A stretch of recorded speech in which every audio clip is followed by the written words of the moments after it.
tal? Bienvenidos a Blockchain Lawyers Organization Podcast. Una vez más les saluda Darío Alejandro en un episodio nuevo. Hoy nos saluda José Toledo hablando de un tema bastante interesante al cual hemos denominado Crypto Blockchain y los desafíos académicos en Guatemala. Para hablar sobre el tema, como les mencionaba, José Toledo, pues José Toledo es parte de la asociación Blockchain Lawyers Organization, es asociado fundador. Adicionalmente, abogado y notario, IT attorney, como se le denomina, es decir, especialista en distintos contratos relacionados con tecnología. Y José es un excelente expositor para el presente tema, ya que él tiene una amplia experiencia en la docencia universitaria, específicamente en la Universidad Francisco Marroquín. Entonces, hoy hablamos un poco de academia, blockchain y cómo enfrentamos toda esta situación, ¿verdad? Porque vemos que pues la academia en general pues ha tenido cierta transformación, pero también es interesante que los que nos dedicamos a este espacio digital pues venimos en pocas palabras a autoeducarnos desde hace mucho tiempo. Entonces, para hablar cómo organizamos toda esta situación de los retos y desafíos de la academia y los desafíos individuales de los particulares en enfrentar esta situación, pues hemos pedido la colaboración de José Toledo para hablar sobre el tema. José, ¿qué tal? ¿Cómo estás? ¿Qué tal, Darío? Bien, gracias. Muy contento de estar aquí participando en este podcast, que es un esfuerzo de la asociación y honrado también, porque me han precedido personas muy capacitadas en estos temas. Entonces, muy feliz de estar participando en esto. Excelente, José. Pues empezamos con una serie de preguntas, como siempre decimos, más que preguntas y cuestionamientos e interrogatorios en todo caso, es una plática, ¿verdad? Para ir entendiendo qué piensan otros asociados, así como otros invitados y pues empezar a generar un poco de contenido un poco más amplio de lo que usualmente consumimos, ¿verdad? Entonces, José, para entrar en el tema, te pregunto, vemos que en estos tiempos ya no es ningún secreto de la explosión tecnológica, ¿verdad? Es decir, tenemos una explosión de tecnología por todos lados y realmente es muy complicado estar pendiente de todo. Es decir, nosotros hacemos énfasis en blockchain y todo lo que se relacione con eso, pero no podemos ignorar que hay muchas otras tecnologías que también se relacionan con este espacio y muchas otras que quizás no se relacionan directamente, pero tienen algo que ver. Vemos por todos lados que nos hablan de inteligencia artificial, que nos hablan de minería de datos, que nos hablan de marketing. Prácticamente todas las actividades, incluso tradicionales, ya tienen una implicación tecnológica. Pero centrándonos en el contexto blockchain, te pregunto qué pensás de todo este tema, asociándolo a este tema que nos compete. Te pregunto, ¿es realmente necesario que las personas se eduquen sobre el fenómeno blockchain, criptomonedas, etcétera? ¿O crees que esto solo es una moda pasajera y exclusiva, digamos, de los fanáticos o de los especuladores que se dedican a estas prácticas? Bueno, mira, yo hace tal vez unos 6, 7 años te hubiera dicho es una moda, todo esto es por el Bitcoin, porque es innovador y era algo pues relativamente nuevo, al menos en Guatemala pues estaba empezando a escuchar y tal vez en esa época te hubiera dicho es una moda y pues va a pasar. Y no pasó, o sea, no ha pasado y no ha disminuido el interés. La tecnología blockchain, que es en la que se basa el Bitcoin, pues ha tenido un auge, lejos de ir pasando de moda. O sea, si fuera una moda, yo creo que ya hubiera muerto. Pero al contrario, cada vez surgen más aplicaciones de esta tecnología, hay más posibilidades, cada vez se habla más de ello, hay más noticias. El Bitcoin del año pasado pues tuvo un resurgimiento por X o Y razón, pero lo tuvo. Cada vez hay más gente hablando de criptomonedas y de blockchain también en general. Tal vez no se escucha tanto, pero también. Entonces yo te diría que no es una moda y creo que sí es importante relacionarlo con la academia y enseñarlo, porque es como que te dijera si en 1990 hubiéramos podido ignorar el Internet, que era una tecnología pues relativamente nueva, al menos a nivel comercial. eh, Hubiera sido tonto ignorarlo. Decir el internet es una moda y va a pasar, hubiera sido algo pues muy irresponsable, porque hay tecnologías que sí, son modas, hay tecnologías que pasan, que se vuelven irrelevantes, pero hay otras tecnologías que son disruptivas, como lo es blockchain, y son disruptivas a un nivel global, porque te ofrecen una posibilidad infinita, ¿verdad? Entonces, si el mundo está cambiando, si el mundo se está adaptando a esta tecnología, que si el mundo está aprovechando y explotando esta tecnología y aplicándolo en nuestro día a día cada vez más, es necesario que las personas pues se informen al respecto, que sepan de qué se trata, porque si no, nos vamos a quedar atrás. Yo puedo decidir no informarme de, qué sé yo, de qué es inteligencia artificial, y yo puedo decir, a mí no me gustan las redes sociales, y eso no va a dejar, eso no va a hacer que pare de ser relevante. O sea, las redes sociales van a seguir siendo relevantes, la inteligencia artificial va a seguir siendo relevante, me guste o no. Entonces yo lo que puedo hacer es subirme al tren, aprender de ello, saber cómo explotarlo o al menos cómo convivir con ello. Entonces, yo creo que esa era la pregunta. No sé si me faltó algo. No, está bien. Y te pregunto en ese sentido, a ver si estás de acuerdo con mi argumento. Es que, claro que es importante, ¿verdad? Y como decís, y decíamos en un principio, es muy complicado estar pendiente absolutamente de todo, pero al menos nos vamos capacitando en lo superficial, ¿verdad? Pero lo que me llama la atención, al menos a mí, de todo este fenómeno de criptomonedas y tokens relacionados, los distintos tokens que puedan representar, pues, distintas variantes de valor, es que ya tiene una incidencia directa en, llamémosle, en la economía o en las finanzas de los particulares, ¿verdad? Es decir, cuando digo una incidencia directa, me refiero a una utilidad mucho más evidente que cualquier otra tecnología, ¿verdad? Probablemente haya muchas otras tecnologías que estén dentro de nosotros, pero ni cuenta nos demos o no podamos tener mayor conocimiento sobre cómo usarlas. Pero acá estamos hablando de algo que ya tiene un impacto financiero directo, no solo dentro de los particulares, sino dentro de los países. Por ejemplo, El Salvador. ¿Cómo ves esa cuestión? Quizá por ahí la relevancia es aún mayor por el impacto financiero que puede tener dentro de los individuos, o por ahí es un tema ya más de especuladores todo esto. Pues mira, sí va a haber un impacto directo. Yo te diría que hoy en día una persona común diría no, porque, por ejemplo, yo voy en mi día a día y yo tengo mi tarjeta de crédito y tengo mi efectivo y yo puedo vivir un mes completo pagando mis deudas con transferencias electrónicas en los bancos, con depósitos, con tarjeta, con efectivo. Y si alguien me viene a preguntar, mira, ¿y la criptomoneda está incidiendo directamente en tu vida? Y yo te diría no, porque no, y eso es una persona común, ¿verdad? O sea, no, muchas personas te podrían decir no, porque realmente no la uso. Yo no, nunca he tenido un Bitcoin, nunca he tenido ningún tipo de criptomoneda, no he comprado, no he vendido, nunca he relacionado mi vida con eso y te podrían decir hoy en día no. Creo que a lo que te referís es que eventualmente, por los últimos sucesos, va a llegar a ser relevante porque entre más gente utiliza esta tecnología, eh, no te vas a poder quedar afuera. Cuando alguien te diga, mira, solo te acepto pagos en Bitcoins o en Ether o lo que sea, vas a tener que hacer algo al respecto. Y qué bueno que mencionas el ejemplo de El Salvador, porque esa ley pues, tengo mis dudas, hay cosas que no me parecen del decreto ese. Incluso el otro día alguien me decía las posibles razones malignas de Bukele para aprobarlo, pero eso ya es especulación. Pero independientemente de lo que piense uno sobre la ley o de sus motivos o de lo que sea, ahí está, existe, es ley en El Salvador y pues va a tener implicaciones ahorita especialmente para los salvadoreños. Eventualmente puede ser que muchos negocios te acepten solo criptomoneda. ¿Y qué vas a hacer? Ahí sí te va a afectar directamente en tu día a día. El día que el servicio de electricidad, el gobierno te diga, mira, yo solo te acepto criptomoneda, bueno, ahí va a estar afectando mi vida, me va a estar tocando directamente y voy a tener que hacer algo al respecto. Me voy a tener que unir forzosamente al barco, me guste o no. Y eso no lo digo con una connotación negativa sobre las criptomonedas, pero así así fue con el Internet, como te decía antes. O sea, ahora ya muchas cosas se hacen a través de Zoom, de correo electrónico, y si yo no tengo Internet, pues me voy a ver forzado pues, a aprender la tecnología, porque el mundo así funciona, que no es malo. La tecnología por algo llega a ser trascendente y no una moda, y es cuando nos es útil. Entonces, yo no creo que sea especulación, yo creo que ya pasamos esa etapa.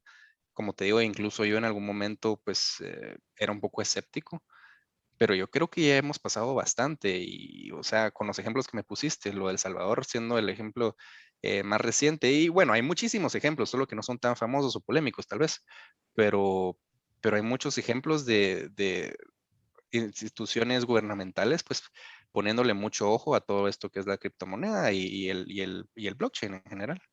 Claro, claro, claro. Y ahí, pues, como vos bien decías, ¿verdad? Tengo que hacer algo, ¿verdad? Y tengo que hacer algo no necesariamente para usar o para especular o para ganar dinero, sino también tengo que hacer algo para tener una cultura general, para evitar que alguien me estafe o para evitar que alguien me dé una información que no sea la adecuada. Pero bueno, regresando siempre al tema académico, que es lo que nos compete hoy, te planteo esto. Yo creo que tenemos al menos una visión general de lo que implica blockchain como tecnología y como concepto, ¿verdad? Como tecnología vemos pues que ya entrando a la parte técnica es bastante, bastante complicado y amplio. Y dentro de los proyectos concretos, así como aquellos que se imaginan o se encuentran en desarrollo, pues es un fenómeno bastante, bastante grande. Es decir, vemos que tenemos aplicaciones innovadoras propiamente descentralizadas en distintas áreas. Vemos aplicaciones descentralizadas financieras, juegos de video que están aplicando todo esto de los tokens no fungibles, identificaciones de personas descentralizadas. Si lo aplicamos blockchain, por ejemplo, al sector gubernamental, vemos distintas iniciativas o vemos también la aplicación de blockchain en la actividad corporativa privada. Sin embargo, creo yo que lo más notorio y lo que más interés genera en las personas, al menos en estos momentos, llamémosle iniciales, es lo relativo a los distintos tokens de valor, criptomonedas y demás tokens. Y creería yo que es el tema, pues, al menos en los últimos años, que más presente ha estado en la mayoría de los particulares. Ahora te pregunto yo, en el contexto académico, ¿cómo se adapta José y cómo se prepara un particular común a este fenómeno tecnológico que no para de innovar? ¿Cómo se adapta uno desde una perspectiva académica? Bueno, mira, como con toda disciplina, tecnología, hobby, hay muchas fuentes. Por ser algo relativamente nuevo, algo pues, que está empezando a sonar cada vez más, eh, yo te diría que hay mucha información, muchos videos en YouTube, hay podcasts como estos. De hecho, ese es uno de los fines principales de la asociación, ¿verdad? Que transmitir y educar sobre la tecnología para lograr pues aplicarla de forma correcta y segura. Pero aparte de eso, pues también yo cada vez veo más cursos a nivel universitario, tal vez no en Guatemala, aunque te diré que en la universidad, en la Universidad Francisco Marroquín, ya hay varios cursos que se enfocan al menos parte pues, del pensum en hablar un poco de criptomonedas. Pero cada vez es más. Y yo sí he visto maestrías, posgrados que hablan sobre blockchain y criptomoneda. Pero ¿cómo empezar? Yo creería que si yo soy una persona que solo he escuchado de, sí, el Bitcoin aquí, el Bitcoin allá, es una estafa piramidal o no sé, he oído de todo. Primero, empezar como lo más básico, buscar los videos más básicos en YouTube de, como decías, qué es, qué es Bitcoin, cómo funciona, qué es esta tecnología de blockchain, qué son nodos, cuáles son las cadenas, qué quiere decir que esté encriptado, todo eso. Y cuando yo logre entender cómo funciona lo más básico de esto y por qué es innovador y por qué es que adquirió valor en un principio, bueno, entonces yo ya tengo los conocimientos básicos y eso, pues ahí no necesito meterme en ningún curso, ninguna maestría, ni nada por el estilo. Con escuchar simples videos yo puedo empezar. También artículos como los que has publicado, por ejemplo, que siempre hemos insistido en que estos artículos son cortos y resumen de una forma bastante didáctica los puntos que queremos transmitir. Y no solo los nuestros, hay muchos artículos en Internet que se pueden descargar y se pueden leer o leer online. Entonces yo empezaría así, empezaría leyendo lo básico, entendiendo lo básico, porque creo que un error es, a veces la gente se frustra diciendo, yo no entiendo eso del Bitcoin, ¿cómo así? ¿Y cómo así que es, por qué vale $60,000? O ahorita creo que va por 40, no sé. ¿Por qué? No entiendo. ¿Y quién es el dueño? ¿Y cuál es esta empresa de Bitcoin? O sea, como que cuesta eh, entender la diferencia entre lo que es esta nueva tecnología y este nuevo tipo de moneda con lo que ya entendemos en el mundo financiero e independientemente de nuestros conocimientos financieros. Entonces yo te diría eso, primero ir a lo más básico. Y si pues me interesa el tema y me gusta seguir aprendiendo y quiero invertir, bueno, ahí ya me voy a lecturas un poco más complejas, a podcasts que hablan ya de lleno en temas más específicos. Si en serio me interesa, como te digo, la academia ya tiene cursos cortos que se pueden llevar online sobre ya sea blockchain o criptomonedas. Y también siempre es recomendable hablar con gente que sepa del tema, porque creo que todo esto del blockchain y las criptomonedas son algo que se vive y se aprende haciéndolo y hablando de ello. Y a veces, bueno, como todo en la vida, la teoría a veces se queda corta y solo con pues, la práctica uno va aprendiendo realmente cómo funcionan las cosas. Y pues eso serían básicamente las formas y fuentes que hay, que son básicamente las fuentes que hay para todo lo que uno quiere aprender, porque gracias a Dios nosotros ya estamos en una etapa en la que ya hay suficiente interés y ese interés ha generado pues bastante material y bastantes fuentes. Ay, qué excelente. Ahí me diste a mí, me planteaste un interrogante, al menos que hemos experimentado nosotros. Te lo Ujú, pregunto de esta manera. Tanto vos como yo venimos de una área de conocimiento social, ¿verdad? Es el derecho. sí. ¿Cómo viviste vos o cómo estás viviendo esta transición? Porque realmente los que nosotros estamos en estas áreas de conocimiento social, pues muchas veces la educación es un poco, diría yo, o al menos lo que yo experimenté, bastante previsible, ¿verdad? Estamos hablando de una presentación, de hacer análisis de X documento, leyes, que al final es pues lo que compete a esta área. Pero ¿cómo has experimentado vos o cómo estás experimentando esta transición de llamémosle de lo análogo a lo digital, diría yo, digital un poco más pesado? ¿Cómo has experimentado vos eso? Fíjate que yo creo que es algo que no solo se aplica a lo digital. Como abogados, muchas veces tenemos la mente un poquito cuadrada, diría yo, o cerrada, porque bien decís, nos enseñan toda la carrera como que a hacer lo mismo, a analizar la ley, analizar sentencias, redactar dictámenes, redactar documentos notariales, contratos, y nos vamos mucho nos acostumbramos a eso y nos cerramos un poquito a veces los abogados bien dicen que la mayoría no sabemos matemáticas o somos malos. Y a veces nos creemos eso y nos cerramos. Bueno, yo no sé matemática, yo soy abogado. Y me lo creo y creyéndotelo, dejas de tener todo interés en cualquier tipo de materia o especialización que involucre un poco de matemática. Entonces, te digo que no solo aplica la tecnología porque a mí me pasó cuando estudié finanzas y de hecho esa es la cátedra que imparto en la universidad, que es finanzas, no tiene nada que ver con derecho. Me pasó que al principio, pues, es como un cambio de chip, pero, pero es gratificante porque salís de tu zona de confort y como siempre que uno sale de su zona de confort, al principio pues es un poco molesto, es estresante, pero después viene pues la parte bonita, diría yo, que es que tu cerebro como que se vuelve más flexible. Y también lo noto en el salón de clases. Al principio los alumnos están como, ¿por qué estoy recibiendo esta clase? Yo soy abogado, ¿por qué voy a recibir finanzas? ¿Por qué necesito saber yo qué es un estado de resultados? ¿Por qué tengo que saber cuál es la diferencia entre ganancia neta y bruta? O sea, eh, se preguntan por qué. Y eso es algo en lo que enfatizamos mucho con el catedrático titular en justificarles desde un principio por qué les va a servir ese conocimiento. Y yo creo que eso es algo que me funciona a mí. Me pregunto por qué me sirve esto.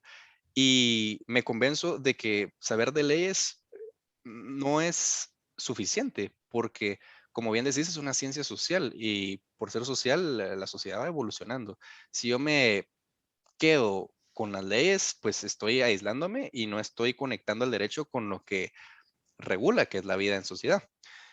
Entonces, aplicado a lo que vos decías, de lo análogo a lo digital, pues pasa lo mismo. Me tengo que salir de mi cajita de pensador social, de jurista, y decir, bueno, también puedo aprender otras cosas.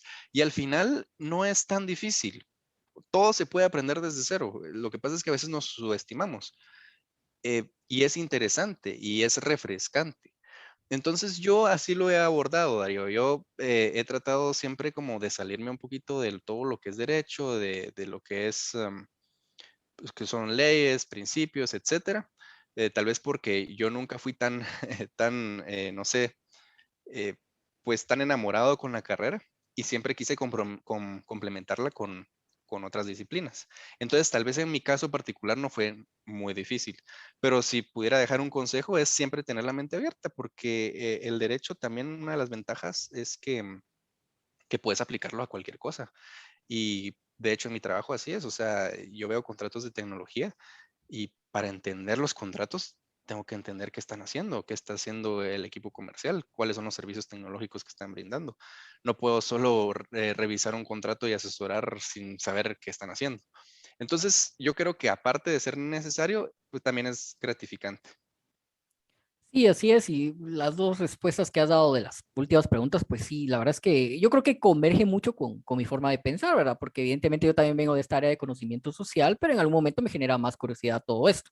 Y te voy a decir que al menos yo cuando inicio en todo esto en el 2013, diría yo, relacionándolo con lo que decías hace un momento de la investigación individual, experimentación, etcétera. Prácticamente así empezamos la mayoría de los que estamos acá. Yo recuerdo en el 2013, pues la verdad es que no había mayor información, pues de ningún tipo. La información que prevalecía era exageradamente técnica, principalmente en blogs.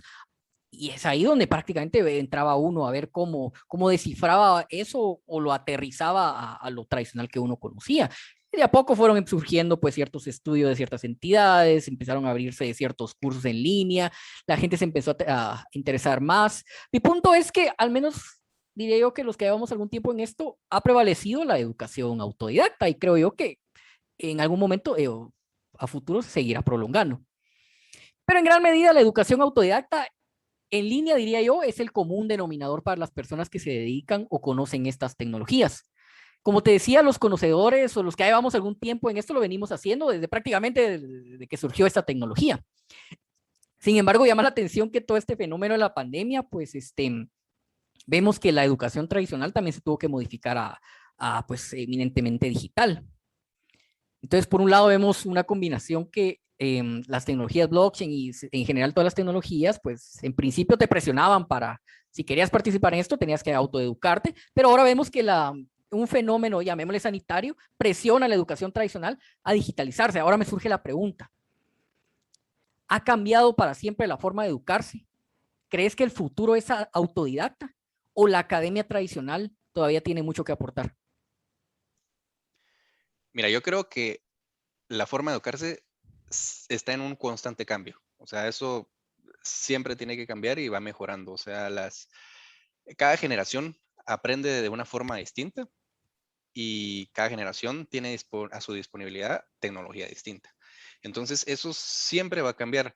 Querer decir, no, es que los métodos de antes eran mejores, ya no se puede. O sea, siempre tenemos que avanzar, tenemos que ubicarnos en el contexto histórico, en el contexto tecnológico. Entonces, siempre va a cambiar. Con lo que decías de la pandemia y cómo cambió esto, pues definitivamente fue un suceso eh, global que generó muchos cambios, algunos positivos, y yo creo que este es uno de ellos, que tal vez nos presionó a buscar nuevas formas de comunicarnos, de trabajar y también de educarnos. Eh, no creo que se contraponga, creo que ahora lo que hay es una nueva oferta, hay una nueva oferta de servicios de educación online a través de Zoom o las plataformas existentes. Ya existían maestrías online antes, pero no eran tan populares. Ahora yo creo que en su mayoría las maestrías se ofrecen online o presencial. Y eso me lleva a que yo no creo que se esté sustituyendo la academia tradicional, sino que simplemente está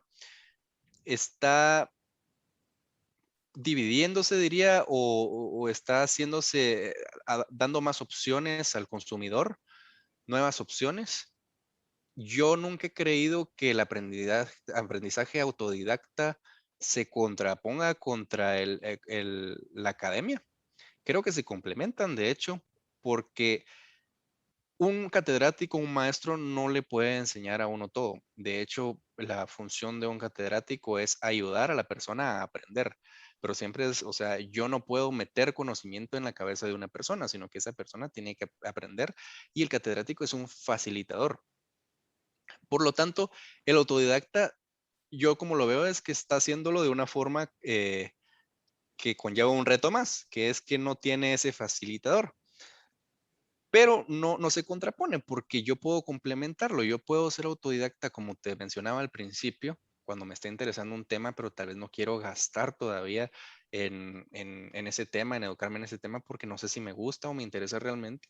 Entonces empiezo aprendiendo pues por mis medios y pues hoy vivimos en un mundo que tiene disponibilidad de contenido a la hora que querramos, donde querramos. O sea, puede estar en nuestro celular y a mí me puede dar curiosidad algo y solo lo busco en Google o busco un video en YouTube o no sé. Ahora hasta en TikTok me han contado que ahora hay un montón de tutoriales. Entonces, yo creo que ya tenemos esa facilidad y no se contrapone. Yo creo que no es que una sustituya a la otra. Yo creo que el aprendizaje autodidacta puede ser una entrada para el estudio académico. ¿Y por qué? Me podrías preguntar, bueno, pero ¿y por qué no? Si me funciona lo autodidacta, ¿por qué no sigo así? ¿Por qué gastar mi dinero? ¿Por qué tener que ir a un salón de clases? ¿Por qué escuchar a otra persona? Y te diría que hay ciertas ventajas, como te digo, tenés un facilitador, tenés una atención eh, pues más o menos personalizada, obviamente pues no siempre es tan personalizada, a veces hay salones pues bastante grandes con bastantes personas, pero hasta cierto punto personalizado, puedes preguntar en tiempo real y pues la experiencia también de estar presencialmente aprendiendo algo, levantando la mano, yo creo que eso es algo que no se puede reemplazar. Podría estar equivocado, por supuesto, uno nunca sabe cómo se va a mover el mundo, cómo las tendencias pues se van a desarrollar, pero yo creería que no se va a sustituir, sino que se complementan. Y también se complementa con todo este boom de los webinars, de las conferencias por Zoom. Eh, yo creo que eventualmente pues vamos a tener las dos opciones y cada quien va a escoger. Y eso es bueno. Cuando hay competencia, pues los beneficiados son los consumidores. Entonces, eso sería mi opinión.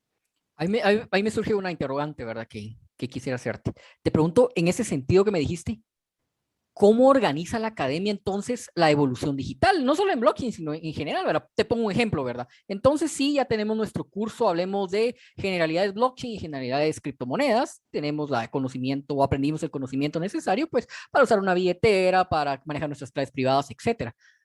Bueno, aprobamos el curso, el diplomado, lo que sea, pero vemos que la vuelta de la esquina ya evolucionó a otra variante de tokens. Entonces ya tenemos un conocimiento básico, pero resulta que ahora tenemos encima un nuevo fenómeno digital como los NFTs o cualquier otra variante. ¿Qué pauso? ¿Qué hago ahora? ¿Regreso a la academia a recibir otro curso de esta nueva tecnología, de estos nuevos fenómenos? ¿O será que la academia debe de ser un poco más creativa, mucho más amplia en tratar de prever los eventos futuros, que ya es complicado hacerlo? ¿Cómo ves eso? Yo creo que el educador siempre tiene que esforzarse en que los conocimientos que esté transmitiendo o facilitando sean los conocimientos que necesite la persona, no solo para el momento, sino para entender cuando en el futuro cambie X o Y. Y esto no solo pasa con la tecnología, o sea, en el derecho, vos lo sabés, nos pasa siempre, o sea, nosotros estudiamos un código civil y en 10 años ese Código Civil ha sufrido X y Y reformas. Hay personas que en los 80 estudiaron una constitución y después hubo una nueva. Y eso no quiere decir que la carrera de derecho o lo que han estudiado fuera obsoleto. Simplemente se modificó y pues ellos tuvieron que adaptarse, pero tienen conocimientos básicos. Por ejemplo, con el ejemplo que me decías, yo puedo entender hoy la tecnología blockchain y mañana viene otra tecnología que tal vez es similar o, o no sé, se paró en los hombros del blockchain, solo que tiene X o Y variante, igual yo ya sé los fundamentos básicos y también por eso es bastante importante que los educadores siempre conformen su pensum de una forma responsable y bien estructurada, porque a veces uno dice cuando lleva clases que, ay, bueno, siempre lo primero que uno va a ver son los principios básicos de tal y tal, pero tienen una razón, porque a la hora de que haya una nueva tecnología o una variante de los conocimientos específicos que yo estoy aprendiendo, al menos tengo los principios básicos. Y no solo eso, sino que cuando se trata de tecnología, también te puedo poner el ejemplo de las personas, los ingenieros en sistemas. O sea, imagínate a alguien que estudió en los 80s, hoy en día no es obsoleto, es un ingeniero en sistema que es actualizado. Y si les preguntas si sus conocimientos en la universidad les sirvieron, sí les sirvieron, porque basado en esos conocimientos pudo ir actualizándose. Si no, tal vez no hubiera podido o le hubiera costado más entrar en ese mundo. Igual, si yo aprendo de blockchain en la universidad, bueno, ya tengo los conocimientos básicos, estoy enterado de cómo funciona, estoy metido en ese ámbito. El día de que venga otra tecnología y la sustituya, yo puedo preguntar, bueno, ¿y cuál es la diferencia? Pero no puedo entender la diferencia si no sé cómo funciona la tecnología anterior, ¿me entendés? Entonces, todos estos conocimientos siempre nos van a servir. También es responsabilidad del educador sentar las bases de la educación, de los temas, de enseñar lo básico antes de lo específico. Y bueno, te podría hablar horas de todas las cosas que un profesor tiene que tomar en cuenta a la hora de hacer su pensum. De hecho, actualmente estoy con una amiga en un proyecto de generar un pensum para un curso en la universidad que va a ser precisamente de tecnología y leyes. Y pues es un reto, porque sí tenemos que saber cómo estructurarlo de manera de que sea relevante hoy y de que no quede sin vigencia en 2 años. Entonces sí es un reto, tiene que ser algo que les vaya a servir, que es lo más importante, y tiene que estar enfocado en que ellos logren absorber el conocimiento. Pero eso es lo que te diría, todas las disciplinas cambian, se modifican y no por eso se hacen obsoletas pues, su aprendizaje. Y la verdad es que yo te voy a decir, yo creo que como vos he hablado en otros espacios de temas relacionados, yo personalmente sí ya soy un poco escéptico de la academia y quizá por experiencia personal y no tanto colectiva, ¿verdad? Pero la verdad es que esos ejemplos que me das son muy válidos y ya me genera otro punto de vista. Es cierto, aprendemos lo general en la academia, pero como bien decías, los que estudiaron en el pasado, los principios o las bases, pues les han servido para adaptarse a las nuevas tendencias, no necesariamente digitales, sino legales. Bien ponías el ejemplo también de los técnicos, etcétera, ¿verdad? Pero hablando un poco ahora de blockchain y relacionándolo un poco con los temas que tocabas, te planteo lo siguiente. Si analizamos blockchain y su relación con alguna rama científica y áreas de conocimiento social, fácilmente vemos que hay una relación directa, ¿verdad? Por ejemplo, no es ningún secreto que desde la perspectiva jurídica, el que maneja criptomonedas constantemente anda cuestionando, bueno, ¿y cuáles son las obligaciones financieras o tributarias o de protección al consumidor? Todo eso, actividades ampliamente relacionadas con el derecho, ¿verdad? Por ejemplo, si hablamos desde la perspectiva de las ciencias económicas, vemos que tanto si hablamos de la descentralización o de la centralización, vemos nuevos modelos comerciales. Si hablamos de la política, de la sociología, vemos nuevos fenómenos ideológicos digitales relacionados con blockchain, nuevos sistemas de gobernanza, nuevas políticas monetarias, etcétera. Si hablábamos de la ingeniería o de los aspectos técnicos, pues vemos que estas personas son las que están desarrollando todos estos nuevos sistemas, ¿verdad? Su actividad creativa y técnica están facilitando la generación de quién sabe qué más cosas se vendrán en el futuro. O vemos, por ejemplo, la programación, ¿verdad? Que lenguajes exclusivos para ciertas blockchain. Sabiendo todo esto, ¿crees que es el momento o falta todavía un poco para que la academia se adapte a todo esto? O te reformulo la pregunta, ¿debe la academia tradicional adaptarse a este fenómeno de criptomonedas y blockchain? Yo creo que sí. Así como nosotros nos podemos quedar atrás en el mundo en general por negarnos a aprender sobre una nueva tecnología, la academia también, porque al final de cuentas la academia pues es un servicio y están compitiendo por ser relevantes. Eh, yo no voy a estudiar derechos si los abogados son obsoletos, yo no voy a estudiar medicina si los médicos son obsoletos.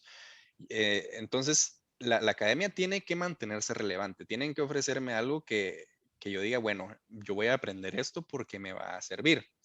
Si la academia en algún momento te ofrece, qué sé yo, bueno, van a estudiar derecho, pero no les vamos a enseñar absolutamente nada de tecnología y vemos que en 10 años la mayoría de contratos se llevan a cabo de forma tecnológica, ya sea con firma digital o a través de una blockchain o o se ponen de moda los smart contracts, qué va a pasar cuando uno tiene que defender a alguien en algún juicio de estafa, por ejemplo, que se genera por alguna criptomoneda.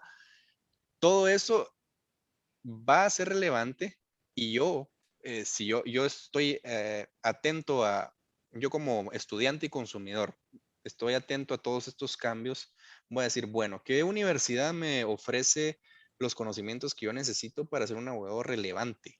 Porque puedo ser abogado, puedo saber del Código Civil, pero si hoy todo se hace en criptomoneda o si hoy el Tribunal Supremo Electoral se maneja a través de una blockchain y yo no la entiendo, yo me voy a quedar atrás. Y si viene una universidad y te dice, yo te ofrezco que estudies derecho aquí y te voy a enseñar de blockchain para que cuando salgas tengas esos conocimientos y puedas ser un abogado pues más atractivo en el mercado, entonces su propuesta se vuelve más atractiva para mí. Entonces, así como la propuesta se vuelve más atractiva si me ofrecen enseñarme temas relevantes, de la misma forma, en la medida de que todas las universidades se den cuenta de esto, las que no se incorporan se van a quedar atrás. Entonces, la academia, por, por pura, eh, no sé, necesidad del mercado sí, por pura demanda, va a tener que adaptarse a lo que se está demandando a aprender. Y yo creo que blockchain vino para quedarse y para ser cada vez más relevante. Yo no puedo opinar sobre la ley de Bitcoin de El Salvador si no entiendo qué es el Bitcoin.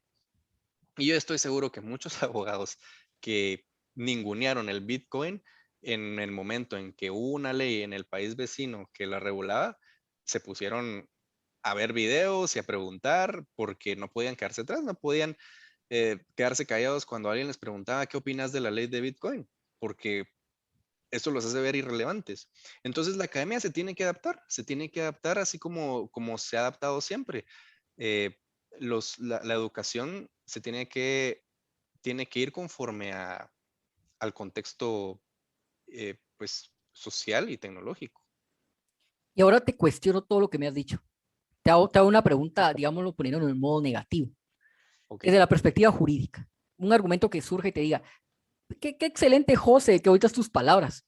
Pero ¿para qué estudiar tecnología? Si soy jurista o aspirante a jurista, ¿para qué estudiar tecnología? Sí, la sociedad y la tecnología está cambiando, pero ¿para qué estudiar tecnología y todas esas casacas de legal tech y todo eso? ¿Para qué voy a estudiar tecnología si el sistema jurídico en el que opero, en el que voy a ejercer mi profesión, sigue siendo el mismo de antes? Está bien allá en aquellos países europeos o en los países nórdicos, en qué sé yo, en América del Norte, etcétera. Pero en nuestro sistema guatemalteco, ¿para qué voy a estudiar Derecho y Tecnología si el sistema jurídico al final va a seguir siendo el mismo? O va a cambiar, pero un punto por acá, un punto por allá, una ley que quizá modifique una que otra cuestión, pero en general seguirá siendo el mismo. Pues te diría que primero que todo te está cerrando a siempre solo quedarte en el sistema jurídico donde estás. Porque el hecho de que no esté regulado no quiere decir que no hayan transacciones con criptomonedas o blockchain. Esa es la diferencia entre el deber ser, lo legislado y la realidad. O sea, la realidad es que hoy, aunque no esté regulada la criptomoneda en Guatemala, tampoco es ilegal. Entonces hay transacciones, hay gente que necesita pues asesoría jurídica y recordemos que aunque no esté regulado específicamente, pues tengo que saber en dónde me posiciono. A la hora que un cliente me diga, mira, eh, puedo comprar un Bitcoin. Y yo qué le voy a decir, no, fíjate, porque no está regulado, entonces no puedes comprarlo. Eso sería totalmente erróneo. Ahí estoy perdiendo un cliente, ahí estoy asesorando mal a alguien. No está regulado, no está en mi sistema jurídico, pero, pero por no saberlo, estoy perdiendo oportunidades.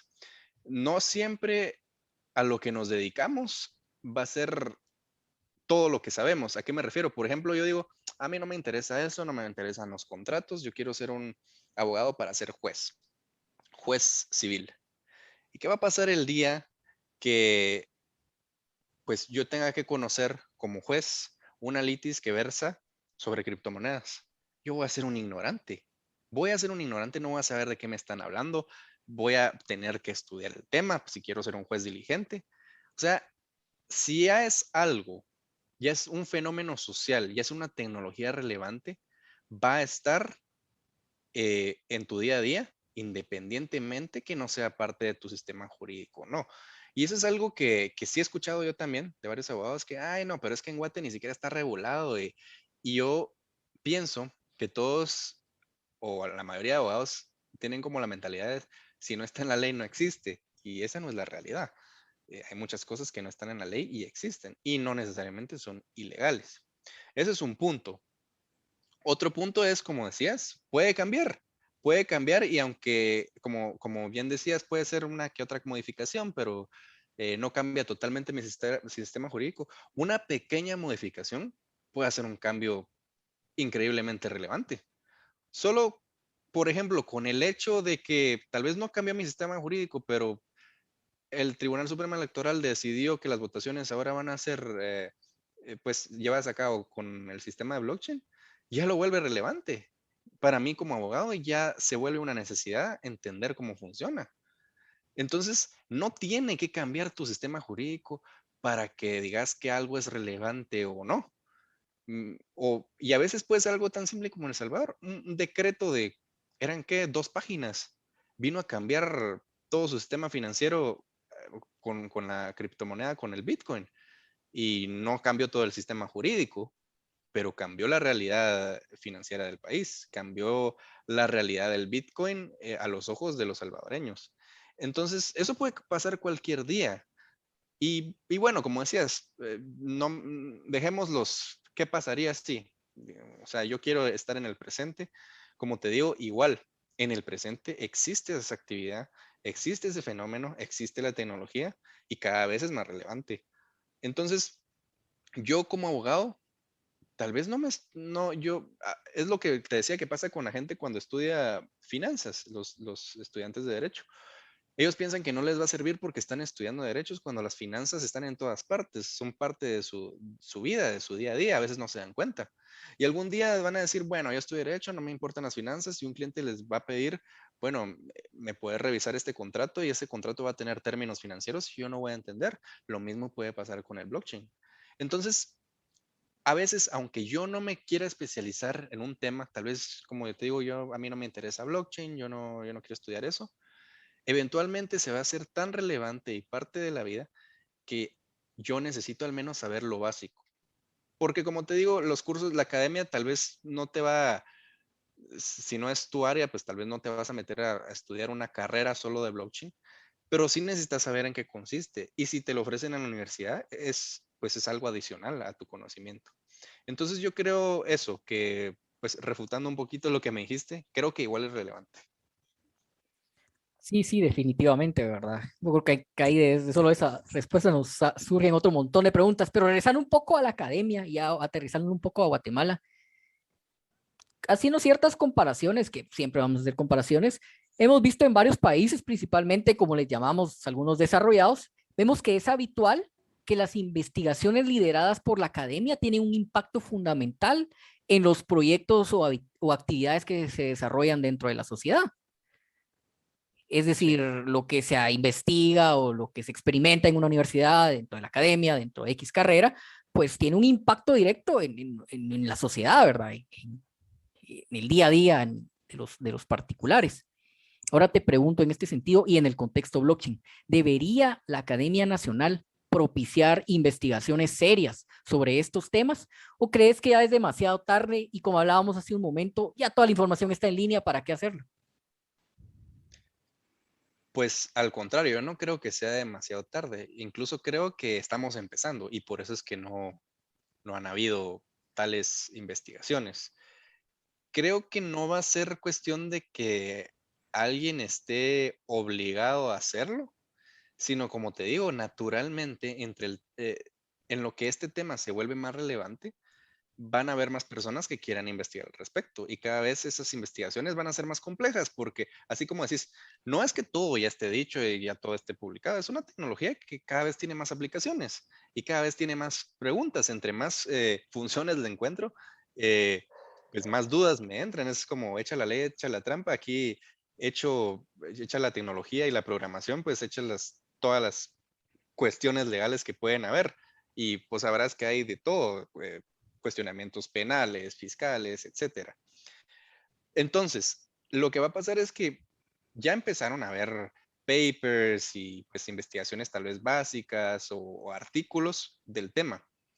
En algún momento, como bien decís, esto va a ser repetitivo y ya se van a haber publicado pues todos los temas básicos sobre el tema. Entonces, ¿qué toca? Ir a hacer una investigación un poquito más profunda. Tal vez voy a hacer una investigación un poco más completa sobre un tema un poco más puntual y específico. Y así yo creo que naturalmente, eh, cuando sin darnos cuenta, van a empezar a haber tesis a nivel universitario que su tema va a ser el blockchain. De hecho, ¿qué te estoy diciendo? No van a empezar, yo sé que al menos en la Facultad de Derecho, habían varias personas, cuando yo estuve haciendo mi tesis, eso fue hace ya varios años, que estaban haciendo sus tesis relacionadas al Bitcoin. Entonces, y eso fue hace años, te diré, hace como 7 años. Entonces, si ya hace 7 años habían material de tesis de nivel de licenciatura tocando temas de derecho y Bitcoin, yo creo que solo se van a ir incrementando, porque si el tema no ha sido una moda, no se ha vuelto más irrelevante, sino que al contrario, más relevante, va a haber más interés en investigarlo y desarrollarlo. Y la academia no se va a quedar atrás, porque la academia, pues, no solo son catedráticos, también son estudiantes, son personas en maestrías, en doctorados, y yo creo que se va a dar así, naturalmente. Cada vez vas a ver más trabajos profesionales que traten esos temas. Y sí es importante porque entre más trabajos y material académico haya sobre el tema, más confianza le da al público, porque ya no solo es una moda, no es algo que viene en internet, no es algo que viene en Facebook, sino que ya es un tema serio, que lo están tratando doctores, que lo están tratando eh, personas con maestría, con licenciatura. Entonces creo que sí es importante y lejos de que ya haya muerto, de que no se puede decir nada más, como en toda disciplina, solo se va haciendo más específico y más especializado. Sí, definitivamente. Ahora, ya para ir cerrando, José, te pregunto, ¿cómo ves este tema de la competencia entre academias? Porque vemos que, bueno, yo quiero especializarme en cierto tema, aprovechando el contexto actual, que seguramente no va a cambiar de educación en línea. Resulta que ahora tengo una gran cantidad de ofertas, ¿verdad? Bueno, puedo tener en algún momento la oferta nacional, pero también a un clic de distancia tengo también ofertas en las mejores universidades del mundo o nos venden las mejores universidades del mundo. ¿Cómo ves esa competencia? ¿Hacia dónde van los retos de la Academia Nacional en estos temas? ¿Será que se incrementa la competencia mucho más allá de las universidades nacionales frente a las extranjeras? ¿O será que no es un tema relevante todo esto llamémosle una migración digital de estudiantes guatemaltecos a un clic de distancia a una universidad en línea? Definitivamente es un reto y es claramente competencia para las universidades nacionales, porque como bien decís, estamos a un clic de distancia de estudiar en una universidad extranjera. Entonces, desde el punto de vista de la Universidad Nacional, como cualquier empresa, lo que tiene que hacer es ofrecer algo que no te ofrezcan esas universidades. Ah, sí, bueno, es que quiero un título de Yale, obviamente es mejor que cualquier título de una universidad guatemalteca, pero entonces la universidad guatemalteca tiene que preguntarse por qué. Bueno, Yale, ¿qué te ofrece? Bueno, entonces yo te voy a ofrecer esto y esto y esto. Y explotar lo que sí te puede dar la universidad guatemalteca que no te puede dar Yale, al menos no de forma online, que es el campus. Entonces yo tengo que saber cómo explotar mi campus, cómo saber explotar la enseñanza presencial, vender pues ese servicio, por así decirlo, encontrar formas de que la enseñanza presencial sea más atractiva, que tenga más beneficios. Y yo tengo que, como Universidad Nacional, tengo que enfocarme en competir y en explotar lo que yo tengo y que te puedo dar, que no puedes obtener a un clic de distancia. Eso desde la perspectiva pues, la Universidad y Academia Nacional. Ahora, desde la perspectiva de estudiante, yo creo que, como te decía, todo esto, siempre que hay una nueva tecnología, una nueva modalidad, al que beneficia es el consumidor, y en este caso el consumidor es el el estudiante. Entonces yo ahora tengo más opciones y eso me da pues puedo escoger mejor lo que se adapta mejor a mi persona. Entonces, si yo soy una persona que pues no tiene ningún problema aprendiendo online, que pues no me importa aprender de grabaciones o bien de clases en vivo, pero en la computadora, que pues yo estoy perfecto con eso. A mí lo que me importa pues también es el título de una universidad prestigiosa del extranjero, pues entonces esa va a ser mi opción. Ahora, si lo que yo quiero es, pues a mí sí, yo aprendo mejor estando presente, escuchando a un catedrático, viéndolo a los ojos, preguntando, interactuando con el catedrático. Bueno, entonces esa va a ser mi opción. Y yo creo que va a depender de cada persona. Cada persona sabe cómo aprende mejor, qué es lo que quiere, porque al final es el dinero que estás invirtiendo y tu dinero lo tienes que invertir de la forma que pues eh, más te convenga. Y yo creo que no es que una va a opacar a otra, sino que simplemente pues ahora tenemos más opciones. Yo puedo escoger estar online, puedo escoger estar presencial, va a depender del- de las opciones de carrera que hayan. Tal vez a mí me gusta más presencial, pero la carrera específica que quiero no está en Guatemala y sí está online. Entonces eso me va a hacer inclinarme para la opción online.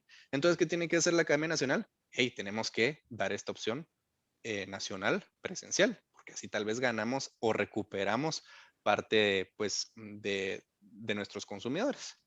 Y pues al final va a ser eso, o sea, va a ser cada quien, va a ser una constante lucha de las universidades nacionales para mejorar la oferta y para persuadir. Claro, ¿verdad? Definitivamente sí. Quizá todo esto pues presione la excelencia, ¿verdad? En vez de limitarla. Excelente plática, José. La verdad es que tocaste temas bastante variados que dejan mucho que pensar. Y como te dije al principio, tengo yo una mentalidad ya bastante negativa hacia la academia, pero los puntos que manejas son absolutamente válidos, que definitivamente se relacionan con este contexto blockchain y nos dejan en qué pensar. José, de verdad te doy muchas gracias por tu tiempo, por colaborar. Seguramente con vos estaremos platicando en este foro, en este podcast, pues, en futuras ocasiones y te dejo las palabras finales de despedida para ir cerrando este podcast. Pues gracias a vos, Darío, por por esta oportunidad de platicar con vos en este podcast. Para finalizar, pues yo quería decir, tal vez hablamos mucho de academia, de enseñanza, y tal vez quería enfatizar que es especialmente relevante para todo lo que es blockchain por la novedad que presenta, porque cuando hablamos con alguien en la calle, a veces creo que lo que hay es como miedo o escepticismo, y la forma de quitarse el miedo al escepticismo es aprendiendo. Entonces yo creo que por eso el blockchain pues, tiene que transmitirse y enseñarse de una forma correcta. Todos tenemos que informarnos. Pues no es que tengamos, pero podemos hacerlo para seguir teniendo conocimientos relevantes. Entonces, creo que eso es lo que yo saco, la conclusión principal de esta conversación. El blockchain pues es muy relevante en el ámbito pues de la enseñanza, ya sea autodidacta o de la academia, pero sí hay mucho contenido, cada vez va a haber más y podemos aprovecharlo. Nuevamente te doy las gracias, Darío, y por supuesto que vamos a estar hablando de otros temas por aquí. Excelente, José. Gracias por tu tiempo y para los que nos escuchan, nos vemos en una próxima oportunidad.